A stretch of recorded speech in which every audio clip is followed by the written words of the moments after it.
If you've ever read a book, loved it, walked into a theater and expected to see it come to life, and then walked out thinking, how did they mess this up so badly? Then you're not alone.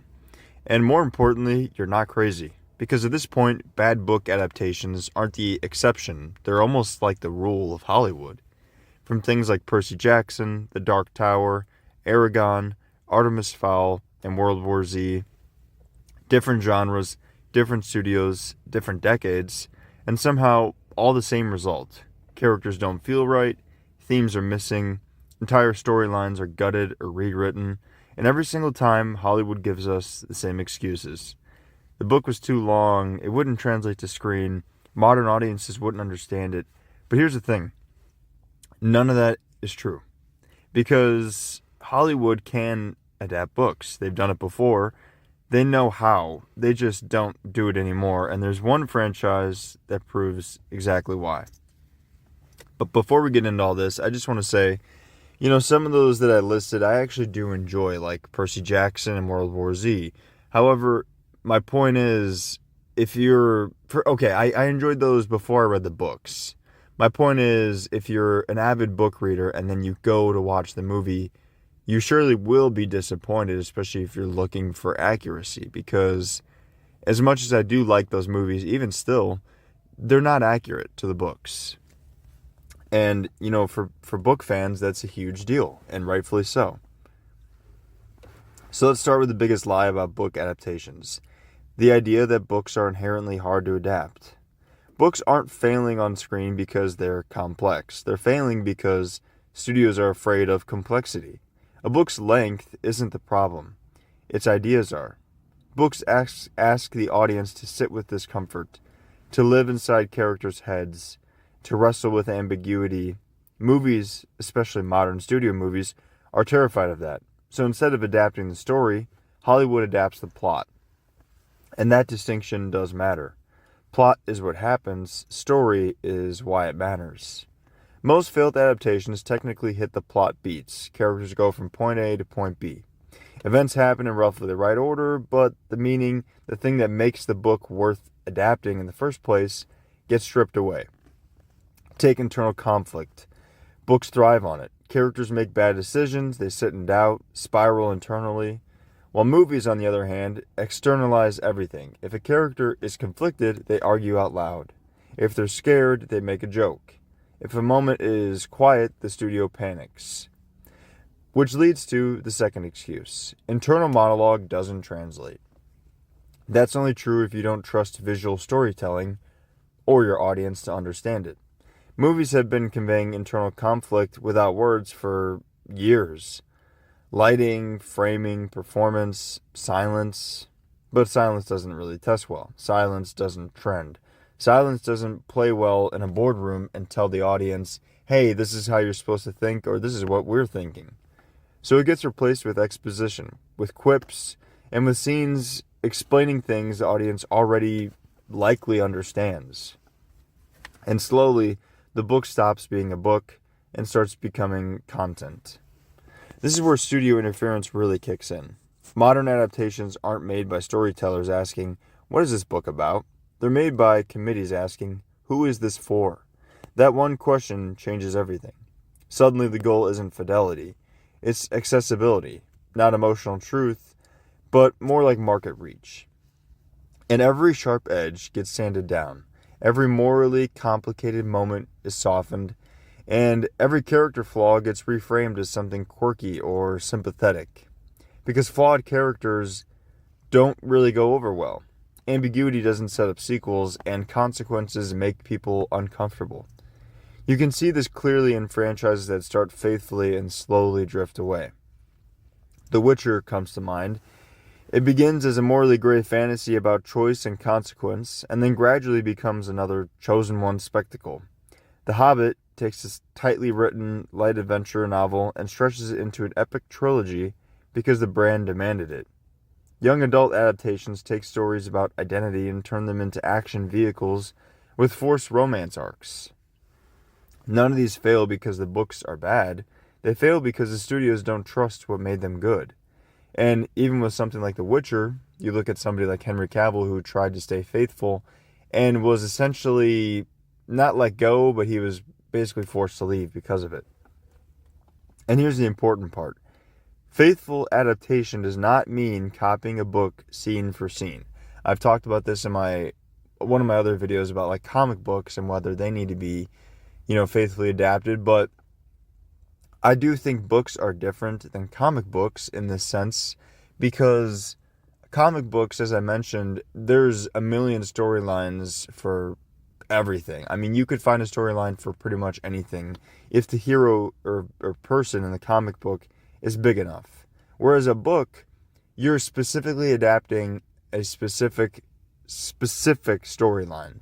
Now, unless a person says, who's making a superhero movie says, I am adapting Batman The Long Halloween 1-for-1, and that is my goal.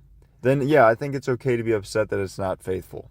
But nobody does that in comics. They just say they take inspirations from this, inspirations from that. And usually it's more like visual inspiration than it is storytelling. But I digress. That's another misconception Hollywood loves to leave behind, though. Faithful does not mean one-to-one. Faithful means preserving intent. Some of the greatest adaptations ever made changed a lot. Lord of the Rings cut characters, restructures timelines, and removes entire chapters, but it keeps the soul of Tolkien. It understands what the story is about: friendship, sacrifice, the burden of power, and everything serves that. Dune, meanwhile, simplifies politics and internal monologue, but keeps its core warning about messianic figures and inherited power. Early Harry Potter films trim subplots, but maintain the sense of wonder, danger, and childhood discovery that define the books. And Harry Potter books are actually widely known for, kind of upsetting fans of the books for being unfaithful, but they're still well received because they have that inherent heart still. Those adaptations worked because the filmmakers weren't afraid of those themes. They weren't embarrassed by the ideas. They weren't trying to modernize the story into something safer or trendier. Which brings us to the franchise that I believe figured it out decades ago and hasn't gotten nearly enough credit for it. Actually, some people I talk to don't even know that this is a book. That is, of course, Jurassic Park. If you don't know, I made a video on Jurassic Park and the comparisons to the novel and the film, but Jurassic Park is often remembered as a miracle of visual effects. A movie that changed blockbusters forever. As a film that made dinosaurs real. And all that is true. But that's not why it works as an adaptation. In fact, if you've read Michael Crichton's Jurassic Park, you know the book is way darker, more violent, more cynical, and far more technical than the movie. Entire characters are changed, deaths are rearranged, subplots are entirely removed, and yet somehow it's one of the most faithful adaptations ever made. Because Spielberg understood the assignment. Jurassic Park is not about dinosaurs escaping. It's about humanity believing it's in control. That idea is baked into every version of the story.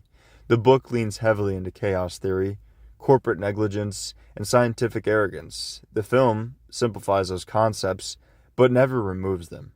John Hammond in the book is ruthless. In the film, he's warm and misguided, but the point remains the same. A man is playing God without understanding the consequences. Malcolm's philosophy is streamlined, but his warning is intact.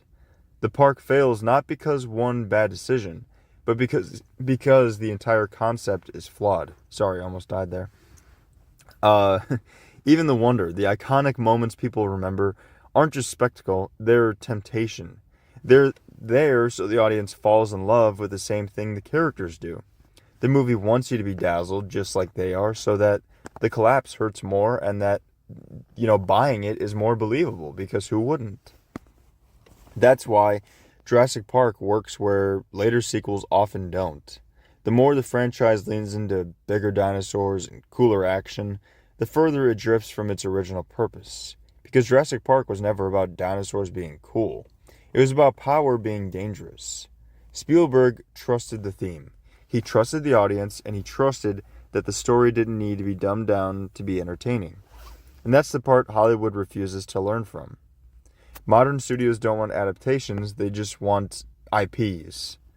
Books aren't treated as stories without translating, but rather as like brand recognition machines. And the goal isn't to honor that text, but it's just so they can launch a universe and set up spin-offs and keep the rights going.